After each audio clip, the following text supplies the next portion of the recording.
છે 92મો ભારત આંતરરાષ્ટ્રીય શાંતિ અને સુરક્ષા પ્રત્યેની તેની બંધારણીય પ્રતિબદ્ધતાના કારણે સંયુક્ત રાષ્ટ્ર શાંતિ સેના ઇંગ્લિશમાં કહીએ છીએ UNPKF United Nations peacekeeping force એમાં સૌથી મોટા અને સૌથી સુસંગત યોગદાન કરતામાંનું ભારત UNPKF માં જે યુનાઇટેડ નેશન્સની આર્મી છે એની વાત થાય છે. શાંતિ સેના શબ્દ વાપરો છે.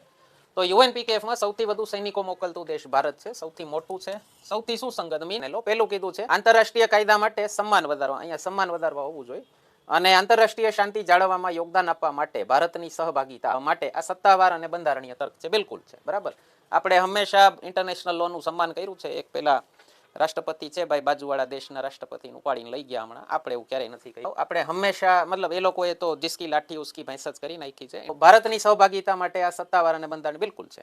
સેકન્ડ છે સંયુક્ત રાષ્ટ્ર શાંતિ સેના મિશન એ બિન આક્રમક, નોન એગ્રેસિવ હોય, તટસ્થ કામગીરી છે, ન્યુટ્રલિટી રાખે અને ભારત તેનો ઉપયોગ પ્રાદેશિક વિસ્તરણ એટલે કે પોતાનું રિજનલ એક્સપાન્શન માટે, ટેરિટરી વિકસાવવા માટે નથી કરતું અથવા આર્થિક શોષણ માટે નથી કરતું, જે શાંતિ રક્ષાના મૂળ સિદ્ધાંતોનું ઉલ્લંઘન બિલકુલ છે, બરાબર. ત્રીજું છે જ્યારે ભારત સૈનિક બળો પૂરા પાડે ત્યારે તેઓ સંયુક્ત રાષ્ટ્રના કાર્યકારી આદેશ હેઠળ મૂકવામાં આવે છે. તો UNPKFના 3 સિદ્ધાંતોની વાત કરી છે. સંમતિ એટલે કે કન્સેન્ટ ઓફ બોથ પાર્ટીઝ. તમે જે દેશમાં મોકલો છો એની પણ સંમતિ જોઈએ. જેમ કે હમણાં શ્રીલંકામાં જરૂર પડી હતી, નેપાળમાં પાસ્ટમાં જરૂર પડેલી છે. તો ભારતના UNPKF સૌથી વધુ આફ્રિકાના દેશોમાં હોય છે. નિષ્પક્ષતા, ઇમ્પાર્શિયાલિટી. તમે જ્યારે કામ કરો ત્યારે તમારા દેશનું હિત ન જોવો, ઇમ્પાર્શિયલી કામ કરો અને આત્મરક્ષણ સિવાય બળનો ઉપયોગ ન કરો. મીન્સ સેલ્ફ ડિફેન્સ સિવાય એ આર્મીનો ઉપયોગ ન કરો. ત્રણેય સાચા છે. D 1, 2 and 3 ત્રણેય.